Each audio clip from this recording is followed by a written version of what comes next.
শাপলা চত্বর নিয়ে তিনি একটি নতুন বয়ান তৈরি করেছেন। জামাত ইসলামকে নিয়ে তিনি কটাক্ষ করেছিলেন, যে কারণে জামাত ইসলাম বিবৃতি দিয়েছে। মাহফুজ আলম তিনি ওই দুজনের সহযোগিতায় তিনি প্রধান উপদেষ্টার বিশেষ সহকারী হলেন। এটি একটি চাল ছিল, টেকনিক ছিল। এরপরে তাকে দিয়ে নাকি আরও অনেক কাজ করাতে হবে, যে কারণে আমাদের রেজানা আপা তিনি বললেন যে তাকে উপদেষ্টা বানাতে হবে। খুব ভালো আবদার, দপ্তরবিহীন উপদেষ্টা হলেন। এরপরে তাকে কি করা হলো, তাকে তথ্য উপদেষ্টার দায়িত্ব দেওয়া হলো। তথ্য উপদেষ্টাকে বলা হয় সরকারের মুখপাত্র। আজকে তিনি কিভাবে মুখপাত্রের ভূমিকা পালন করছে আমি একটু তার বর্ণনা করি। কখনো হেফাজতের বিরুদ্ধে বক্তব্য দিচ্ছেন, কখনো জামাত ইসলামের বিরুদ্ধে বক্তব্য দিচ্ছেন, কখনো বিএনপির বিরুদ্ধে দিচ্ছেন, কখনো গণ অধিকার পরিষদের বিরুদ্ধে বক্তব্য দিচ্ছেন। এই যে মুখপাত্র সাহেব, তার দায়িত্ব কি এই অনৈক্য সৃষ্টি করা? তিনি যদি এত তাত্ত্বিক জ্ঞান ছড়াতে চান তাহলে পদত্যাগ করে কেন এই জ্ঞানের ভান্ডার খুলে বসেন না? তিনি ইসলামিক শক্তিকে সহ্য করতে পারছেন না। আলেম উলামা মাদ্রাসা শিক্ষার্থীদেরকে নিয়ে ইতিমধ্যে কটাক্ষ করেছেন, যে কারণে আমরা দেখেছি হেফাজতে ইসলাম তারা বিবৃতি দিয়েছে। বিশেষ করে শাপলা চত্বর নিয়ে তিনি একটি নতুন বয়ান তৈরি করেছেন। জামাত ইসলামকে নিয়ে তিনি কটাক্ষ করেছিলেন, যে কারণে জামাত ইসলাম বিবৃতি দিয়েছে। এরকম বিবৃতি আরও অনেক দল দিয়েছে। তিনি এইভাবে অনৈক্য সৃষ্টি করছেন।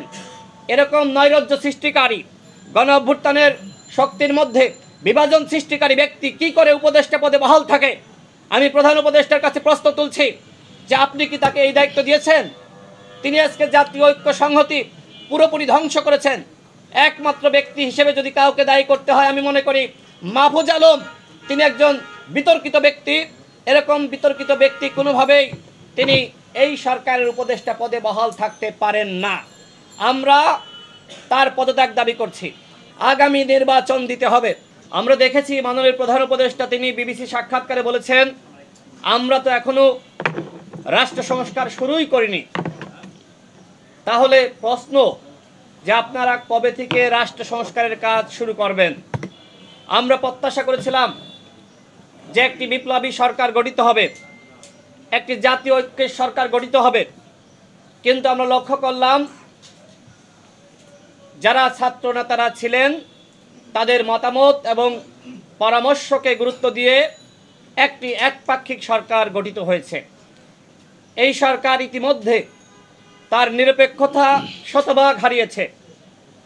কারণ ডক্টর মোহাম্মদ ইউনূস নিজেই বলেছেন ছাত্রদের একটি দল দরকার, এবং আন্তর্জাতিক গণমাধ্যমে সাক্ষাৎকারের সময় সেই দলকে তিনি অগ্রিম শুভকামনা জানিয়েছেন। এমনকি দল গঠনের পরে এই সরকারের উপদেষ্টারা তারা সেই দলকে শুভকামনা জানিয়েছে। আগামীতে যে নতুন নতুন দল গঠিত হবে, সরকারের উপদেষ্টারা কি সেই দলকে শুভকামনা জানাতে পারবেন? নাহিদ ইসলাম পদত্যাগের পরে অন্তর্বর্তীকালীন সরকারের প্রেস সচিব তিনি নাহিদকে পাশে বসিয়ে প্রেস ব্রিফিং করেছেন, এবং তিনি এও বলেছেন আগামীতে নাহিদ ইসলাম প্রধানমন্ত্রী হতে পারে। এই কথা কি একজন সরকারের নিরপেক্ষ প্রেস সচিব বলতে পারে?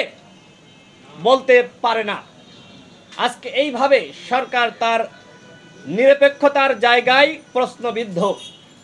এই কারণে আমরা দাবি তুলছি যে ডক্টর ইউনূসের নেতৃত্বে এই অন্তর্বর্তীকালীন সরকারের উপদেষ্টা পরিষদ পুনর্গঠন করতে হবে। প্রয়োজনে নতুন নিরপেক্ষ সরকার গঠন করতে হবে। আমাদের হাইকোর্টের রায়ের মাধ্যমে তত্ত্বাবধায়ক সরকার ব্যবস্থা ফিরে এসেছে। সুতরাং আপনারা চাইলে, জনগণ চাইলে আপনারা মতামত দিতে পারেন, গণভোট করতে পারেন। আপনারা ডক্টর মোহাম্মদ ইউনূসের নেতৃত্বে একটি তত্ত্বাবধায়ক সরকার গঠন করেন। সেই সরকার বিপ্লবী সরকারের আদলে গঠিত হবে।